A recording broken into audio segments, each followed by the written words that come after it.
Quick intro. According to the logic law, each item is either P or not P. There are no other alternatives. For example, if you have a Visa card ending with 1, 2, 3, 4, any object in the universe will be either your Visa card ending with 1, 2, 3, 4 or not.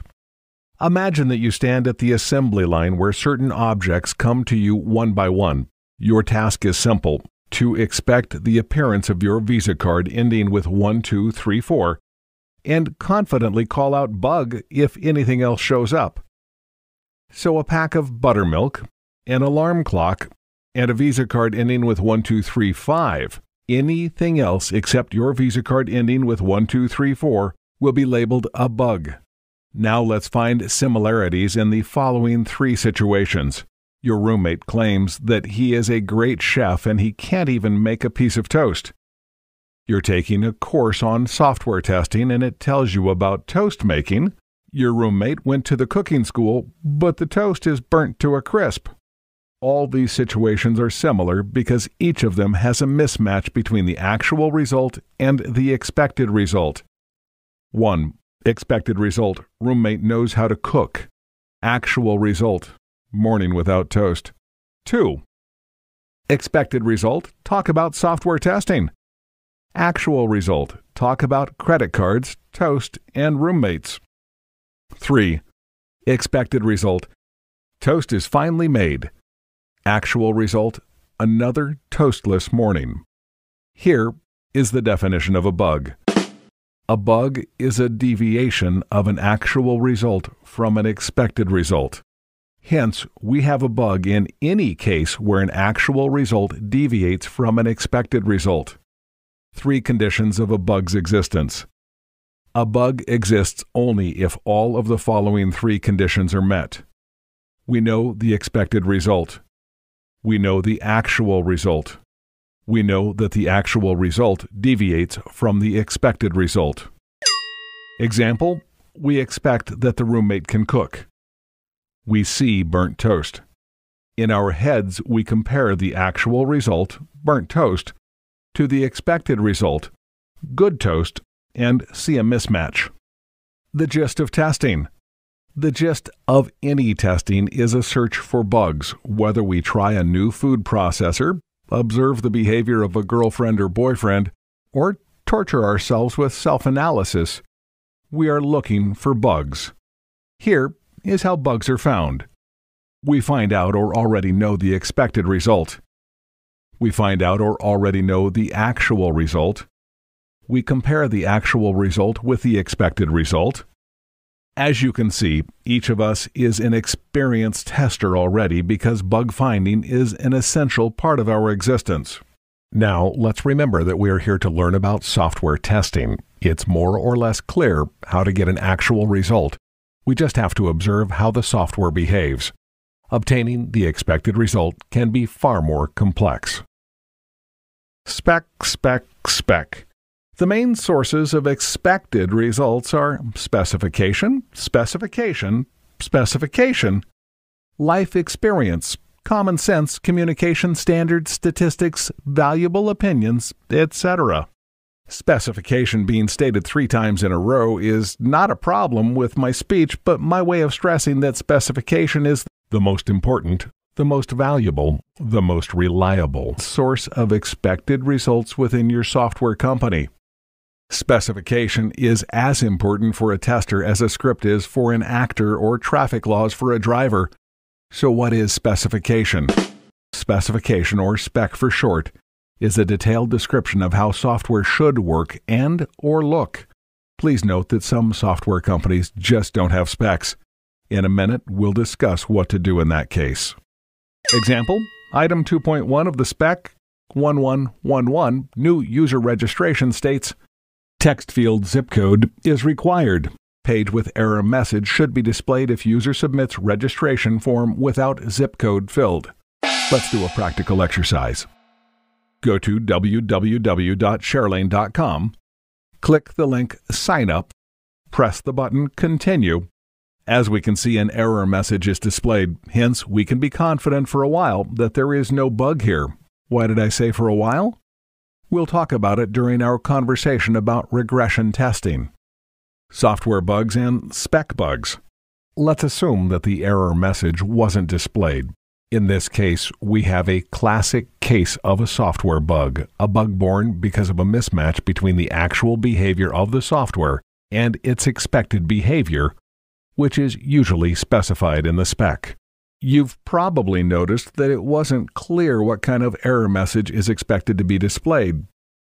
The decision on the actual text of the error message is up to the programmer, and he can write code that will produce a non-informative, irritating message, error, leaving the user to wonder what he has done wrong and cultivating a feeling of guilt in him, or an easy-to-understand message, oops, error on page, zip code should have 5 digits.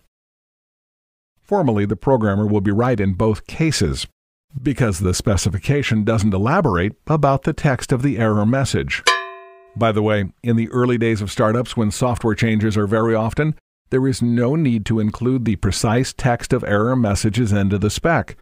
The idea about the error message will do. For example, error message should state that zip code should consist of 5 digits.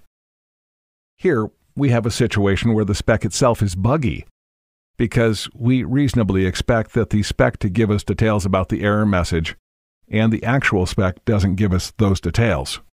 Let's call this situation spec bug. Brain positioning. Each bug found, both in software and in specs, must be filed into the bug tracking system. There should be no exceptions. Bug reporting is one of the most important parts of our profession. We'll have a separate conversation about bug reporting and tracking. Brain positioning. From the start, you must understand one very important thing. When you file a bug against someone, it doesn't mean that you hate or disrespect that person.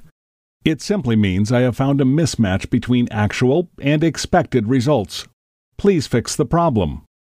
If somebody takes a bug personally, you must have the respect and patience to explain to him that there is nothing personal here. This is just a part of your job. Other sources of expected results? Now let's look at some other sources of expected results in addition to the specs. Life experience, common sense, communication, standards, statistics, valuable opinion, other sources. Life experience, whatever we learn browsing the web, reading books, working, studying, communicating, etc., is accumulated into the precious container called life experience. Therefore, when there is no spec, we can dig up something from our life experience and give a reason why the expected result should be such and such.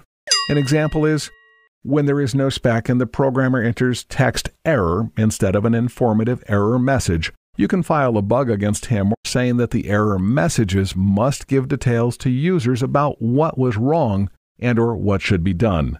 Why? Because in your experience, it's very confusing to see only error and have no clue about what you did wrong. Of course, the programmer can say, in my opinion, error is enough, and here the argument begins. The best way to prevent the argument is to have a spec in the first place.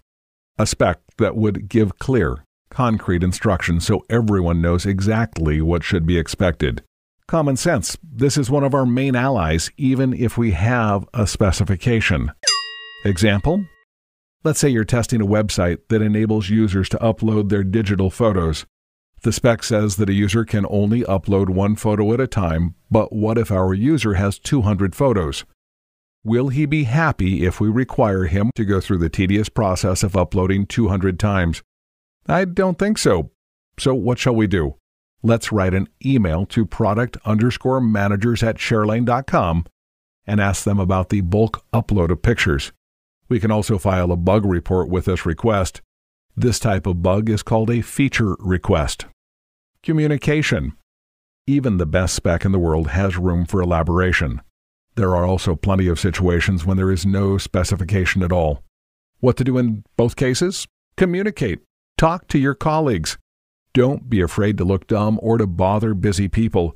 You, as a test engineer, are an important person and you must get all the info you need. Of course, you should always act in a respectful way, so if a person is truly overwhelmed with work, give him or her some time to get back to you. Standards? Here are a couple of examples for illustration.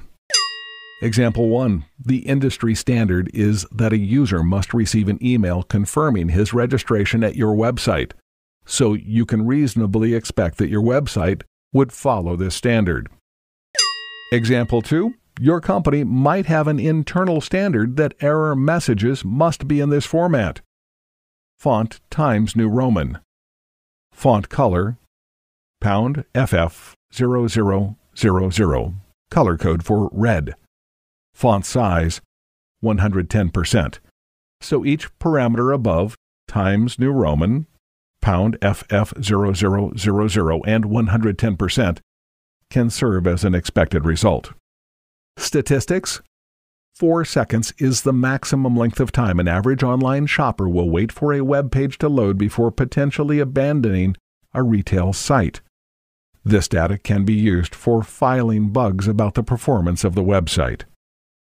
Always remember that your customer is just one click away from your competitor. Valuable opinion: this can be the opinion of your boss. Other sources: there can be some other sources depending on your concrete project. Example, if you test a photo sharing website, you might need to read an article from a magazine for professional photographers. Why do we call them bugs? The following quotation is taken from a Wikipedia.org article. The first documented computer bug was a moth found trapped between points at relay 70 panel F of the Mark II Aiken relay calculator while it was being tested at Harvard University, 9 September 1947. Grace Hopper affixed the moth to the computer log with an entry, "First actual case of bug being found." Lesson recap. A bug is a deviation of an actual result from an expected result. Here is how bugs are found. We found out or already know the expected result. We found out or already know an actual result. We compare the actual result with the expected result. The main resource of expected results in software companies is the specification. Specifications might have problems themselves, and sometimes there aren't any specs at all. So other sources of expected results are life experience, common sense, communication, standards, statistics, valuable opinion, other sources.